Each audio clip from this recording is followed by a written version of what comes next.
having fun out there. What was this game to you? I mean, lose a game like we lost the other day. I was terrible. Just want to come out and get a good game. Start this road trip off right. We go to Memphis for 2 games coming up. There's 2 tough games. Games mean a lot. So I just wanted to come out and kind of make sure I keep my rhythm that I've been in. You don't want to start piling up bad games. So just really wanted to lock in, focus, and come out and get a win. Did you talk to Steph post game, and did you kind of get his perspective on what happened there on the sideline? Yeah, I did talk to him. He just said he thought he was going to fall on the bench, and he was above how high the bench comes, and fell pretty hard.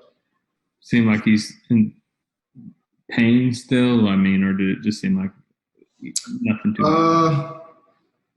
I think anybody falling in tailbone, that's one of those things that's pretty painful. So, he'll probably be pretty sore. Draymond, Steve did say that he's encouraged that Steph's in good spirits, that it won't be a prolonged injury, and you're down James and Eric right now. Pretty important that you hopefully have Steph for this next stretch. Maybe not tomorrow night, but at least doesn't appear to be a serious thing. Yeah, hopefully it's not too long. But at the end of the day, the most important thing is his health. So, when you're dealing with tailbone injury, if that's not right, other things tend to shut down, and you start to use other muscles that you shouldn't be using. So, next man up, but other guys got to continue to step up, including myself. Draymond, what stands out to you about Jordan Poole since he came back from the G League? It's confidence.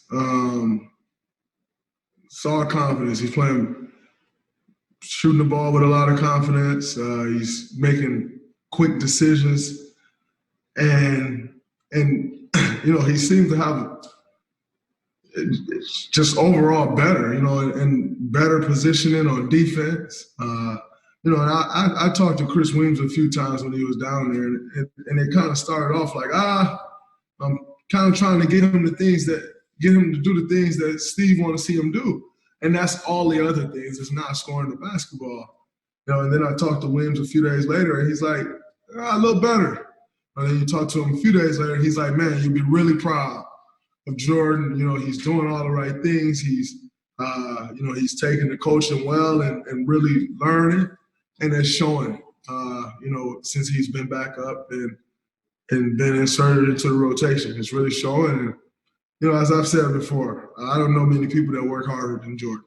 And so to see him, put the work in day after day and now, start to reap the rewards from that, it's good to see. You obviously stay in contact. You're talking about, texting G League coaches and stuff like that. Do you need to stay in contact over the next 7 days with James, with Eric, as they're basically detached from the team? For sure. Especially being stuck in the house. No one wants to be stuck in the house. That kind of sucks. But, just really making sure those guys stay a part of things. It's obviously sucks that they got to be away for however many days they will be. But, it's important that, everybody's reaching out and keeping their spirits up and keeping them engaged. Draymond, obviously a lot of things change when you're missing 2 of your big men like that for a week. What do you think changes the most without James and Eric? What changes the most? Those are 2 of our better scorers. Those are 2 guys that put a lot of pressure on the rim. And so you take that out the lineup, you miss it. And then also just continuing to get those guys experience. I know it seems like the people that Eric's been around quite a while because he played so much last year, but he's still a second-year player. James a first-year player. So that's important experience that they're missing an opportunity on as well. So, and I think Eric, with his versatility, kind of allows us to go different lineups, and he's a matchup problem, so we'll miss that as well. Hey, Draymond, Ollie Kambajani here with The Athletic in Houston. Wanted to ask you about Christian Wood. You were matched up against him defensively most of the night. What are your thoughts on him as a player and how he's grown I feel over like the last you few wouldn't ask me seasons? about Christian if he didn't drop me. No, I was No, playing. I'm just playing, man. It's all good. Christian's is a very good player, man. He's came into this league kind of lost. Supposed to be top 10, 15 pick going into, his last year at UNLV. Didn't quite pan out, went undrafted. Got a couple call-ups, did the G League, bounced around, and found his way in Detroit. And, obviously signed a great deal here with Houston this past offseason. And, I think this team was in a pretty good space when he was playing. He went down with the injury, missed quite a bit of games, and they've been struggling ever since. But, very good player. He's extremely skilled.